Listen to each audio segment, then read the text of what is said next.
28 April 1988 সালের দুপুর 1টার দিকে হাওয়াইতে অ্যালোহা এয়ারলাইন্স ফ্লাইট 243 উড্ডয়নের জন্য প্রস্তুতি নিচ্ছিল। দিনটি অনেক সুন্দর ছিল, আকাশ একদম পরিষ্কার ছিল, আর বেশিরভাগ যাত্রী সেখানে তাদের ছুটি উপভোগ করতে এসেছিলেন। হাওয়াই হচ্ছে প্রশান্ত মহাসাগরের একদল দ্বীপপুঞ্জ, যেটি আমেরিকার একটি অংশ। অনেক সুন্দর এই দ্বীপপুঞ্জ এবং এই দ্বীপগুলোর রাজধানী হনুলুলু। এই ফ্লাইটটি আসলে হিলো থেকে হনুলুলু যাচ্ছিল। হিলো হলো হাওয়াইয়ের দক্ষিণতম দ্বীপ, কিন্তু এটা খুব বেশি দূরত্ব ছিল না। এটি ছিল মাত্র 35 মিনিটের ফ্লাইট, একটি রুটিন ফ্লাইট। এই অ্যালোহা এয়ারলাইন্স একটি লোকাল হাওয়াইয়ান প্লেন সংস্থা, যা এক দ্বীপের মানুষকে অন্য দ্বীপে নিতে সাহায্য করে। দূরত্ব কম হওয়ার কারণে এই নির্দিষ্ট বিমানটি সকাল থেকে ইতিমধ্যেই 8 বার উড়েছে। এটি 3টি ভিন্ন ভিন্ন ভ্রমণে গিয়েছিল। ফ্লাইটের ক্ষেত্রে এটা স্বাভাবিক ছিল না, কিন্তু এই ধরনের লোকাল বিমানের জন্য এটা স্বাভাবিক। সবকিছু ঠিকঠাক চলছিল, যেমনটা করা উচিত ছিল। যাত্রীরা বিমানে উঠলেন, দরজা বন্ধ ছিল এবং ঠিক দুপুর 1:25 মিনিটে বিমানটি টেক অফ করে। কিন্তু এত কিছুর মাঝখানে একটা ছোট্ট ঘটনা। যখন একজন যাত্রী বিমানে উঠছিলেন, দরজার দিয়ে ঢোকার আগে তিনি দেখতে পেলেন যে বিমানের যে বডি ছিল আলাদা আলাদা শীট দিয়ে যুক্ত ছিল। এই একটি শীটের মধ্যে সামান্য ফাটল ছিল, কিন্তু তিনি কাউকে এটি সম্পর্কে বলেননি, এই ভেবে যে এতে আর কি সমস্যা হবে, কারণ এটি একটি নামিদামি বিমান সংস্থা ছিল এবং প্রতিদিনই উড়ত। আর হয়তো বিমানটি সবসময় পরিদর্শন করা হতো, আর যদি কোনো সমস্যা থাকতো তাহলে কেউ না কেউ তো লক্ষ্য করত। এটি ছোট একটি সমস্যা, এই ভেবে তিনি আর কাউকে কোনো কিছু বলেননি। কিন্তু কেউ কল্পনা করতে পারেনি যে এই ছোট্ট সমস্যাটি কতটা ভয়াবহ হতে চলেছে। বিমানটি উড্ডয়নের মাত্র 10 থেকে 15 মিনিট পরে এয়ার হোস্টেস ট্রলি নিয়ে এসে যাত্রীদের ড্রিঙ্ক পরিবেশন করতে শুরু করেন। সিট বেল্ট তখনও খোলা হয়নি, কারণ এটি সাধারণত তখনই খোলা হয় যখন বিমানটি ক্রুজ উচ্চতায় পৌঁছায়, আর এই বিমানের জন্য ক্রুজ উচ্চতা ছিল 24,000 ফুট। ফ্লাইটে 3 জন এয়ার হোস্টেস ছিলেন যারা যাত্রীদের ড্রিঙ্ক পরিবেশন করছিলেন, এবং উড্ডয়নের মাত্র 20 মিনিট পরে ফ্লাইটটি 24,000 ফুট উচ্চতায় পৌঁছে গিয়েছিল। আর এই উচ্চতায় পৌঁছানোর সাথে সাথে একটা বড় বিস্ফোরণ হলো। যাত্রীরা একটি বিকট শব্দ শুনতে পান এবং হঠাৎ ডিকম্প্রেশন শুরু হয়। কেউ শ্বাস নিতে পারছিল না এবং প্লেনে থাকা জিনিসপত্র চারিদিকে উড়ে বেড়াচ্ছিল। কেউ বুঝতে পারছিল না কি ঘটছে। কিছু যাত্রী চারপাশে তাকিয়ে দেখতে পান যে বিমানের ছাদ এবং চারপাশের দেওয়াল আর নেই। তারা তাদের উপরে খোলা আকাশ দেখতে পাচ্ছে। প্রিয় দর্শক, এখানে যা ঘটেছিল তা হলো বিমানের সামনের অংশে প্রায় 35 বর্গমিটার অংশ ভেঙে উড়ে গিয়েছিল।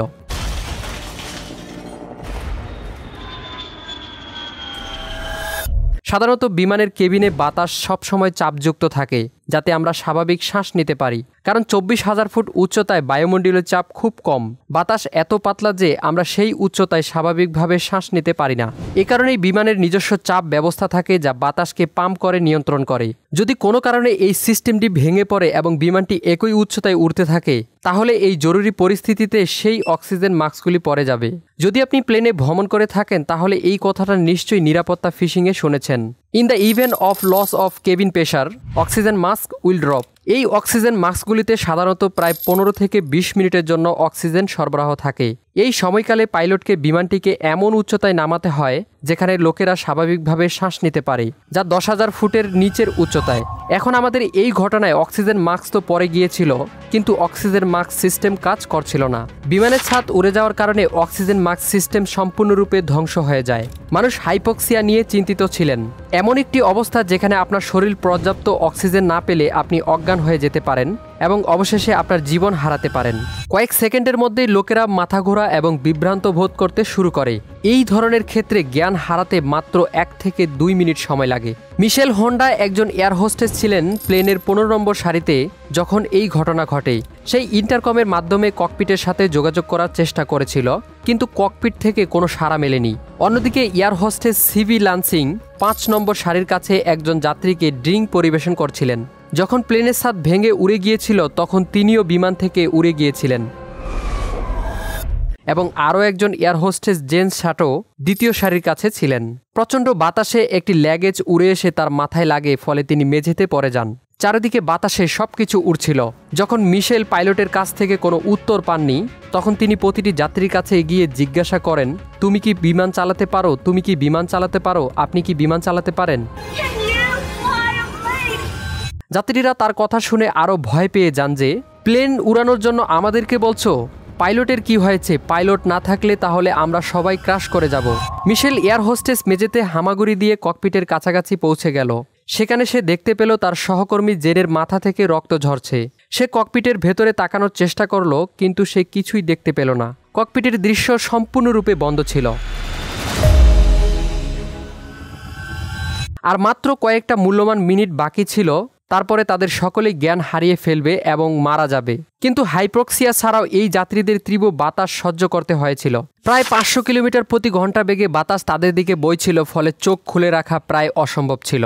এবং এই উচ্চতায় তাপমাত্রা ছিল -45 ডিগ্রি সেলসিয়াস।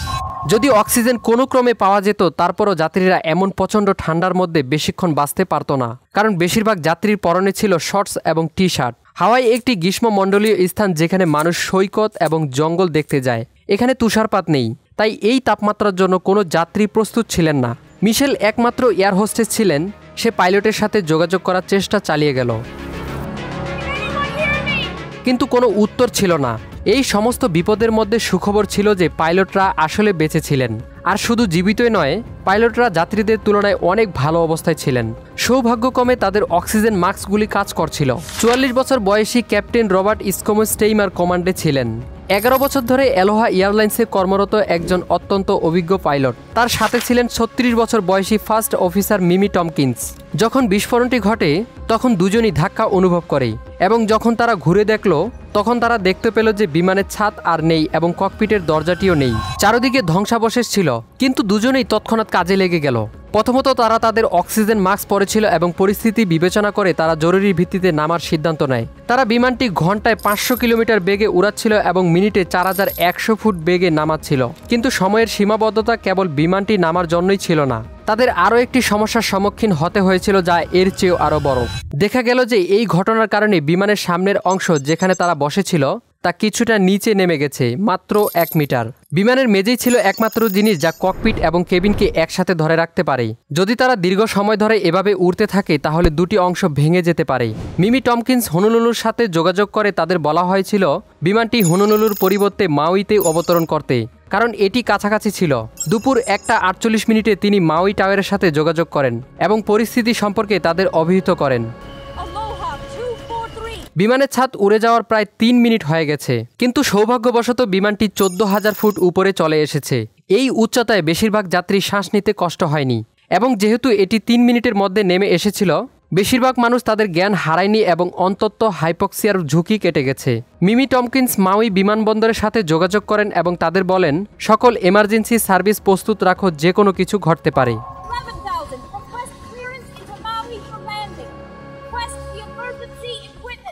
এতে বেশ কয়েকটি ফায়ার ফাইটার এবং উদ্ধারকারী যানবাহন রানওয়েতে এসে প্রস্তুত ছিল। সবাই এই বিমানটি অবতরণের জন্য অপেক্ষা করছিল। 1 মিনিট পরে বিমানটি 10,000 ফুট উচ্চতায় পৌঁছেছিল, কিন্তু তখন আরও একটি সমস্যা দেখা দিল। তাদের সামনে ছিল 10,000 ফুট উঁচু একটি পাহাড়, হেলিয়াকালা সাবমিট।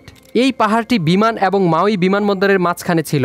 ক্যাপ্টেন রবার্টস বিমানের গতি কমিয়ে দিলেন 210 নট, 200 নট, 170 নট। তারা ধীর গতিতে চলতে থাকে, যতটা সম্ভব ধীরে ধীরে তারা উড়ায়। তবে বেশি ধীর গতিতে চললে ফ্লাইট নিয়ন্ত্রণ করা কঠিন হয়ে পড়বে।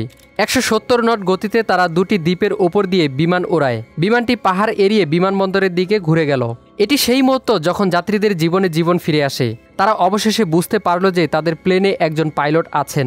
তিনি শুধু জীবিত নন, বরং তিনি দক্ষতার সাথে বিমানটি চালাচ্ছিলেন। বিমানটি রানওয়ের দিকে এগিয়ে যাওয়ার সাথে সাথে মিমি টমকিন্স ল্যান্ডিং গিয়ার নিচে করলেন। 3টি চাকার সিট থাকা উচিত, পেছনে 2টি এবং সামনে 1টি। পিছনের গিয়ারগুলিকে মেইন গিয়ার বলা হয়। ইন্ডিকেটর দেখিয়েছে যে মেইন গিয়ারটি সফলভাবে রিলিজ হয়েছে, কিন্তু নোজ গিয়ার সামনের চাকাগুলো ঠিকমতো বের হচ্ছিল না। এখন টেকনিক্যালি বলতে গেলে সামনের চাকা বা নোজ গিয়ার ছাড়াও প্লেন ল্যান্ড করা যায়, যা বেলি ল্যান্ডিং নামে পরিচিত, এবং এটি জরুরি পরিস্থিতিতে করা হয়। কিন্তু এই পরিস্থিতিতে যেখানে বিমানের মাঝের অংশটি এত দুর্বল ছিল এবং ছাদটি ইতিমধ্যেই অনুপস্থিত ছিল, পাইলটরা ভয় পাচ্ছিলেন যদি বেলি ল্যান্ডিং এর চেষ্টা করা হয় তাহলে বিমানটি নিশ্চিতভাবে ক্র্যাশ করবে, আর যদি ফিউল ট্যাঙ্কে কিছু হয়ে যায় তাহলে ব্লাস্ট হতে পারে। This airplane, in the condition it was in, was that he didn't have a nose gear, because when the nose touched down on the runway, it would have broken the airplane apart, therefore breaking probably the fuel tanks apart, which could lead to a very dramatic fire and explosion. কিন্তু অন্য কোনো বিকল্পও ছিল না। এবং তাদের করারও কিছু ছিল না। পাইলটরা এভাবে অবতরণের চেষ্টা করার সিদ্ধান্ত নেয়। রানওয়ে দৃশ্যমান হওয়ার সাথে সাথে যাত্রীরা অবতরণের জন্য অপেক্ষা করতে থাকে। কেউ কেউ প্রার্থনা শুরু করলেন এবং অনেকে তাদের চারপাশের লোকজনদের জড়িয়ে ধরছিল। হয়তো এটাই তাদের শেষ দেখা। বেশিরভাগ যাত্রী তখনও ভীষণ ভয় পাচ্ছিলেন, কারণ এর পেছনে কারণও ছিল। বিমানটি নিচের দিকে নামার সময় ডানে বামে হেলতে থাকে। পাইলটরা বুঝতে পারলেন যে তাদের বাম ইঞ্জিন বন্ধ হয়ে গেছে। তারা ম্যানুয়ালি ইঞ্জিনটিকে পুনরায় চালু করার চেষ্টা করেছিল, কিন্তু দুর্ভাগ্যবশত তারা এটি পুনরায় চালু করতে পারেননি। এই সময়ের মধ্যে ইমার্জেন্সি সার্ভিসগুলো রানওয়েতে প্রস্তুত ছিল। ফায়ার ফাইটার, অ্যাম্বুলেন্স, উদ্ধারকারী দল সবাই সবচেয়ে খারাপ পরিস্থিতির জন্য প্রস্তুতি নিচ্ছিল, যেন ক্ষয়ক্ষতি সবচেয়ে কমানো যায়। দুপুর 1:56 পাইলটরা মাউই টাওয়ারকে জানান, will need all the equipment we have got, যে বিমানবন্দরে থাকা সমস্ত সরঞ্জামের তাদের প্রয়োজন হবে। এদিকে রানওয়েতে থাকা একজন ব্যক্তি বাইনোকুলার দিয়ে বিমানটিকে ট্র্যাক করছিলেন। ঠিক তখনই তিনি দেখতে পেলেন যে নোজ গিয়ারটি সফলভাবে রিলিজ হয়েছে। বিমানটির বেলি ল্যান্ডিংয়ের কোনো প্রয়োজন নেই। সাথে সাথে পাইলটকে জানায় এবং পাইলটের জীবন ফিরে আসে। এরপর দুপুর 1:58 অ্যালোহা এয়ারলাইন্সের ফ্লাইট 243 নিরাপদে রানওয়েতে অবতরণ করে। ব্রেক ব্যবহার ছাড়াও ক্যাপ্টেনরা বাকি ইঞ্জিনের থ্রাস্ট রিভার্সার ব্যবহার করেছিলেন, ফলে ধীরে ধীরে বিমানটি নিরাপদে নেমে গেল।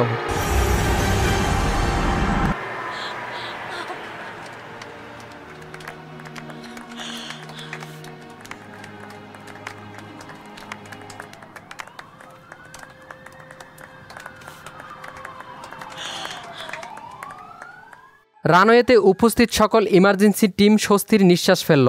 ইমার্জেন্সি এক্সিট পথ দিয়ে যাত্রীদের বিমান থেকে নামানো হয়।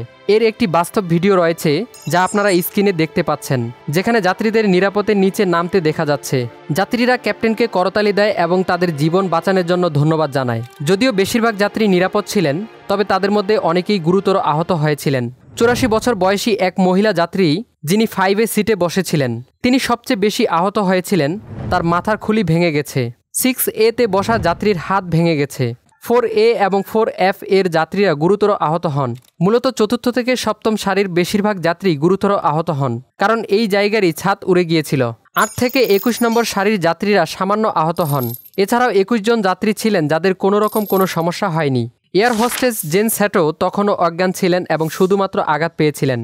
মিশেল হোন্ডা নিরাপদে ছিলেন এবং অবতরণের পর যাত্রীদের সংখ্যা গণনা করে এবং দেখা গেল একজন ছাড়া সবাই নিরাপদ এবং বেঁচে আছেন। এই ঘটনায় একমাত্র 58 বছর বয়সী এয়ার হোস্টেস সিভি ল্যান্সিং নিখোঁজ হয়েছিলেন। অনুসন্ধান দল পরে তাকে খুঁজে বের করার চেষ্টা করেছিলেন, কিন্তু তার ডেড বডি খুঁজে পাওয়া যায়নি। সে চিরতরে সমুদ্রের গভীরে অদৃশ্য হয়ে গেছে। বাকি 94 জন বেঁচে থাকার জন্য তারা তাদের ভাগ্যকে ধন্যবাদ দিচ্ছিলেন। কিন্তু প্রশ্ন হচ্ছে, তারা কি কেবল ভাগ্যের জোরে বেঁচে গিয়েছিলেন? না, এখানে প্রযুক্তিগত সরঞ্জামকেই ক্রেডিট দেওয়া যায়। আমি বলছি সিট বেল্টের কথা, যেই সিট বেল্টের কারণে এতগুলো প্যাসেঞ্জার বেঁচে গিয়েছিলেন।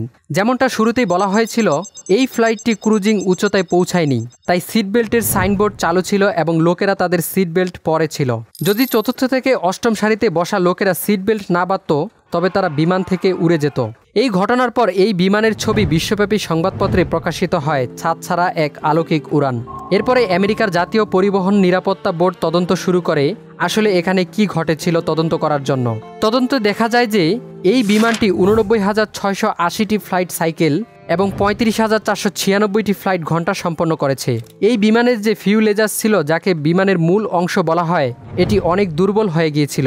প্লেনটি যখনই আকাশে উড়ত, চাপযুক্ত কেবিনের কারণে ধাতব পাতগুলি প্রসারিত হতো এবং যখন মাটিতে নামত, ফিউজেলাস সংকুচিত হয়ে যেত। এই ক্রমাগত প্রসারণ এবং সংকোচন এটিকে দুর্বল করে তুলেছিল।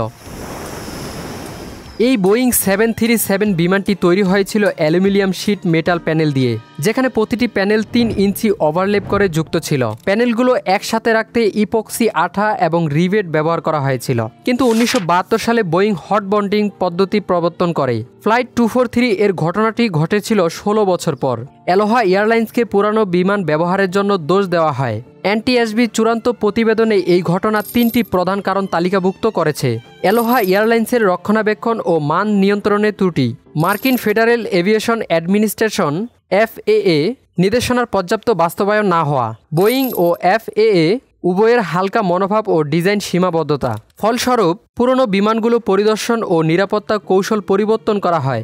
এডিকারেন্স কৌশল, অতিসনক পরীক্ষা ইত্যাদি চালু হয়। ফ্লাইট 243 এর মতো স্বল্পমেয়াদী ট্রিপের বিমানগুলির জন্য আরও ঘন ঘন পরিদর্শন বাধ্যতামূলক করা হয়। বিমান নিরাপত্তা গবেষণা আইন 1988 সাল পাশ করা হয়।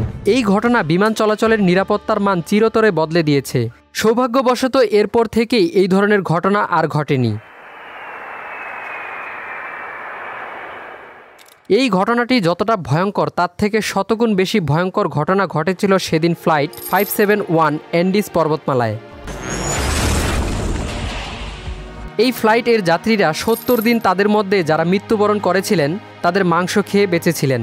যদি আপনি সেই ভয়ঙ্কর ঘটনাটি দেখতে চান তবে এখানে ক্লিক করে দেখতে পারেন, অথবা ডেসক্রিপশন বক্সে লিঙ্ক দেওয়া থাকবে, সেখান থেকে দেখে নিতে পারেন। ভিডিওটি শেষ পর্যন্ত দেখার জন্য আপনাকে অসংখ্য ধন্যবাদ। আরেকটা বিষয় অনুরোধ করব, সাবস্ক্রাইব করে আমাদের উৎসাহিত করুন।